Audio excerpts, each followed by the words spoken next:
E aí pessoal, tudo bem? Meu nome é João Neto, estamos aí com mais um vídeo para vocês, mais uma dica de engenharia de estruturas. No vídeo passado falei sobre as noções básicas do projeto estrutural, certo? E a galera gostou muito, comentaram aqui embaixo, falaram que o vídeo ficou bem legal, certo? E hoje, como eu falei no vídeo passado, eu vou falar um pouco sobre análise, tá?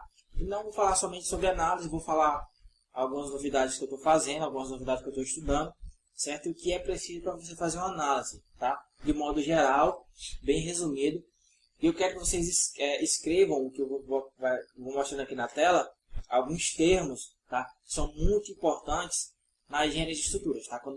Para você fazer um projeto, para você analisar uma estrutura, são termos que você precisa levar em consideração. Se vocês anotarem, né, você podem pesquisar na internet depois, em alguns livros, tá? Sobre esses termos que são bem importantes, tá? São termos que normalmente não são falados, né? São termos que quando eu comecei a estudar sobre isso, não vi muita gente falando, eu acabei vendo nos livros, tá? Então, para começar, quero falar sobre esses livros aqui que eu estou estudando agora no momento, que a galera pede sempre para indicar livros nos vídeos. Eu não tenho o costume de indicar, mas eu vou indicar alguns livros aqui que eu estou estudando agora. Esse aqui, do Péricles Fusco, tá? São dois do Péricles Fusco. Esse aqui, Técnica de Armar e Estruturas de Concreto, é muito bom, tá? Ele trata das armações, né, de como se armar, a questão de traspasse, e entre outras coisas muito interessantes. Vale muito a pena ler esse livro aqui, tá? Todo projetista de estrutura tem que ler esse livro aqui, é obrigatório. Ele fala muito de armação, tá? Não basta você apenas saber calcular, você precisa desenhar ou então verificar a armação do seu projeto, certo? Tem esse aqui também, que é a estrutura de concreto, solicitações normais, que trata mais de dimensionamento, tá? Trata mais de análise de peças de dimensionamento, a flexão, flexão composta, compressão e várias outras coisas, tá? Pilares também, ele fala muito. É um livro é um livro antigo, ele é de, deixa eu dar uma olhada aqui, de 86, tá? Também é do Péricles Fusco, tá? De 86, mas é um livro muito bom, tá? E tem também esse aqui de Ponte de Concreto Armado, que é do Oswaldemar Marchetti, sei lá. Do Oswaldemar, tá? Que é o livro que eu estou estudando agora no momento, que é Ponte de Concreto Armado. É um livro bem simples, tá? Mas ele abrange a questão da norma de projeto de pontes, tá? É um livro bem simples, mas que para começo, né?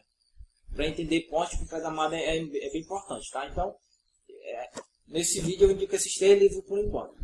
Então vamos começar.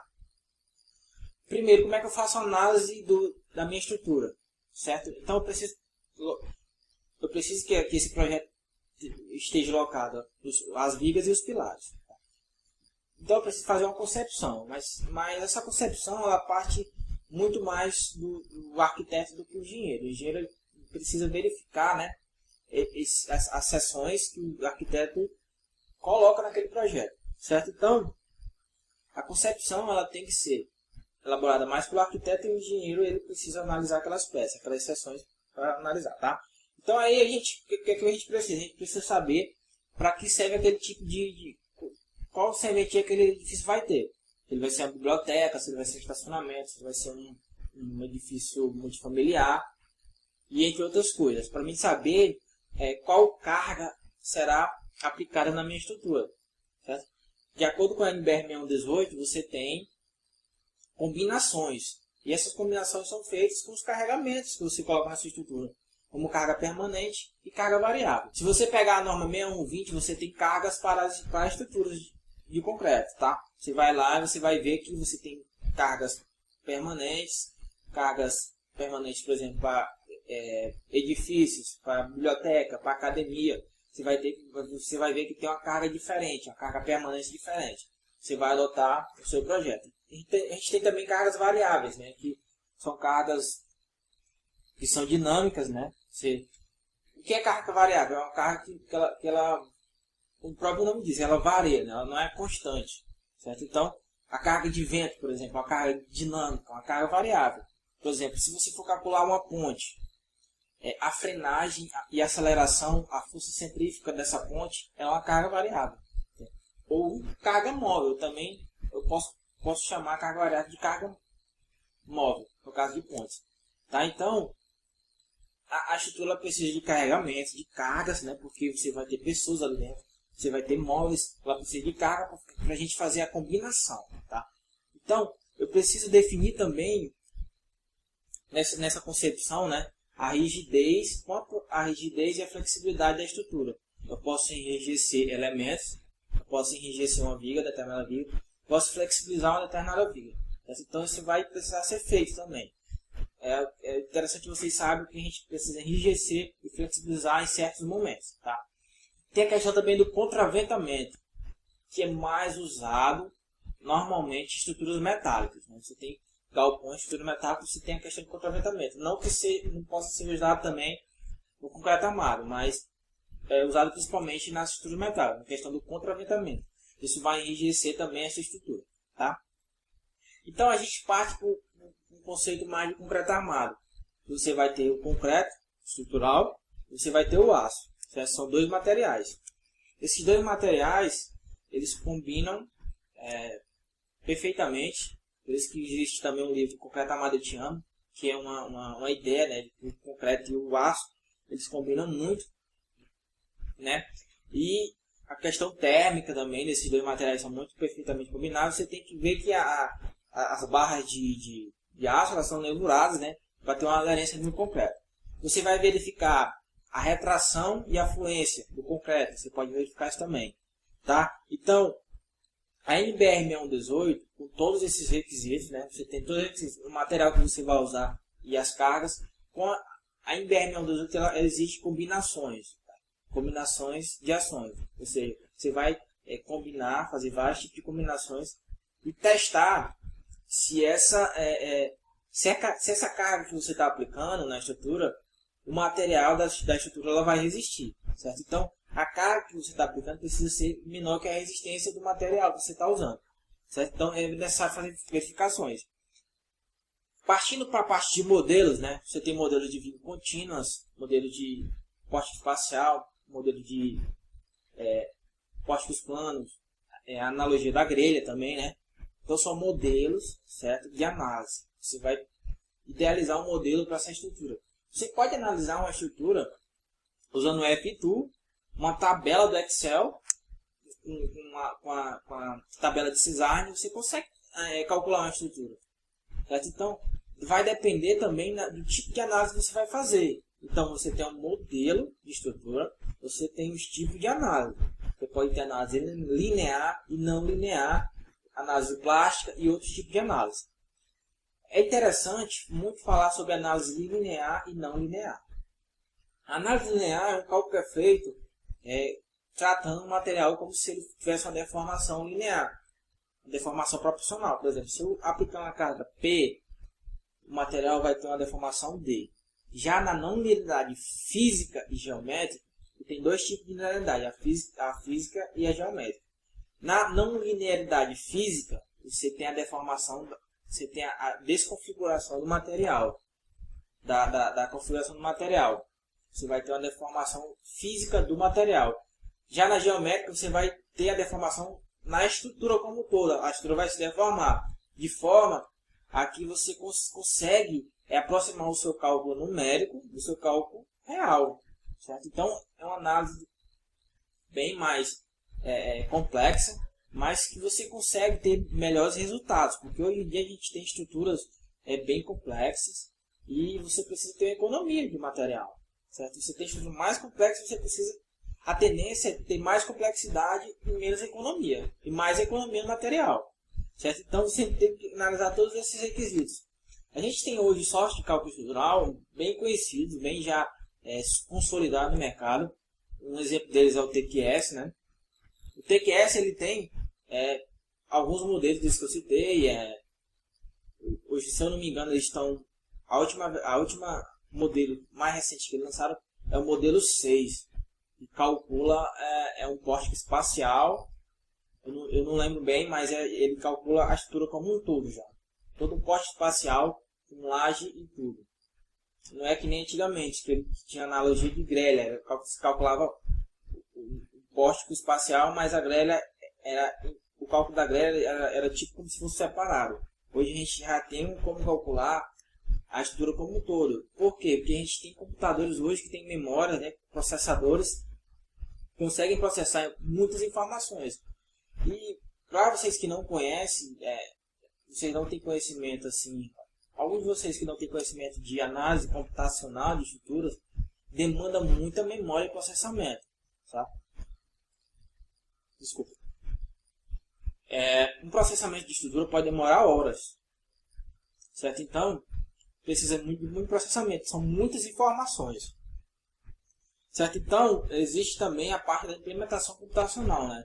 Eu quero falar para vocês do programa que eu estou desenvolvendo agora, de um projeto de iniciação científica, que é o AutoFrame, denominado AutoFrame, eu denominei esse nome AutoFrame, e ele é um programa de análise reticuladas planas. Então, eu estou fazendo primeiro uma versão dele, tá? É um programa que vai sair, eu acho que no final do semestre do ano que vem, 2017, é o AutoFrame, que ele tem uma pegada assim de F2, Trame e também aquele ACAD Frame também.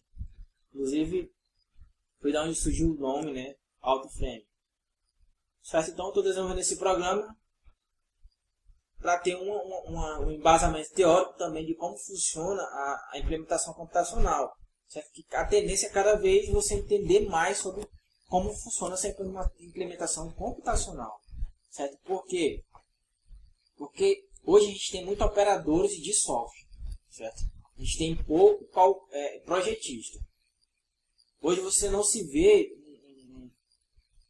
você não vê um calculista analisando uma viga separadamente do programa, para ver se aquela viga consegue atender, se ela realmente o dimensionamento dela foi feito de forma correta.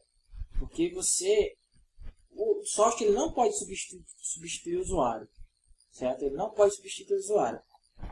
Então, você tem que ter essa sensibilidade de poder analisar a estrutura, certo? Até a questão dos momentos, onde é que você pode colocar pilares de forma que você venha economizar na estrutura, certo? Então, isso é bem importante. Tá? Então, já falei da parte não linear, física e geométrica, tá? Então, existe a questão também da estabilidade global do edifício. Tem uma apostila do engenheiro Winston Zumaeta, que se você entrar na página dele do Facebook, você vai encontrar um e-book, tá? que ele produziu, que ele disponibiliza para download. Você pode entrar no site, vou colocar o site aqui embaixo, tá? Aqui no vídeo. É um e-book muito interessante que fala sobre estabilidade global, a questão da NBR de vento, que é a 6123, tá? Ele fala sobre a 6123, fala sobre processo P-delta, gama Z. Então, a estabilidade global, eu não tenho como falar para você de forma complexa, porque demanda muito tempo, tá? Isso é um assunto para um vídeo só, certo? Então, quem sabe eu posso fazer um vídeo sobre estabilidade global, certo? Então, são termos, todos esses termos que eu falei, vocês podem anotar, e vocês podem estar pesquisando sobre esses termos e se aprofundando mais, certo? Quero colocar uma observação da parte implementacional de programas para análise estrutural. A parte de implementação computacional, normalmente, pelo meu entendimento, é feita através do método dos elementos finitos, certo? A implementação computacional de análise de estruturas é feita pelo método dos elementos finitos. Ou seja, o que é método dos elementos finitos? Sabe? É quando você pega a estrutura como um todo e discretiza ela em pequenas partes. Por exemplo, uma treliça. Se você discretizar uma barra dessa treliça e analisar todos os deslocamentos, todas as deformações que ela pode ter, tá? Cada força unitária a força unitária que ela está provocando, criar uma matriz, certo? De rigidez desse elemento e depois criar uma matriz global, certo? Então, isso que é o método dos elementos finitos. É você discretizar elementos, transformar aquele problema maior em problemas menores e interpretar cada elemento daquele e depois fazer uma compatibilização, certo? Então, O método de elementos finitos é utilizado na indústria naval, na construção civil, na aeroespacial, até na medicina, né, na parte de ortopedia. Também, deixa eu ver o que mais que é utilizado. Aeroespacial também, tá? Engenharia aeroespacial. Na NASA, o pessoal usa métodos de elementos finitos numa boa. Então, existem alguns programas de métodos de elementos finitos. Eu estou lembrado agora, tem o Abacus, e tem também tem o SAP, no caso, que é mais voltado para a construção civil. Mas são esses que eu estou lembrado agora, tá? Então, essas são as dicas, pessoal. Se vocês gostarem, vocês comentem alguma coisa aqui embaixo, tá? Eu agradeço por ter ficado até o final, certo? Não se esqueça de dar um gostei aqui, tá? Não se esqueça de dar um gostei. E se você não é inscrito no canal, se inscreve aqui também embaixo, tá? Que toda semana eu estou postando vídeos novos, tá? E meu intuito aqui é que vocês compartilhem a ideia de vocês no comentário. Que eu também quero aprender com quem pode comentar aqui embaixo. Eu aprendo todo dia com os comentários que tem aqui embaixo. Troco ideia com o pessoal, certo? Então, a intenção é criar uma comunidade de projetistas de estruturas, né? Pessoas que querem ter um sucesso com o cálculo de estruturas. Eu também sou bem novo nessa área, mas venho estudando há algum tempo, certo? E é isso aí, tá? Então comentem aqui embaixo, dê um gostei e se inscreve no canal. Vou ficando por aqui, valeu, até o próximo vídeo. Tchau!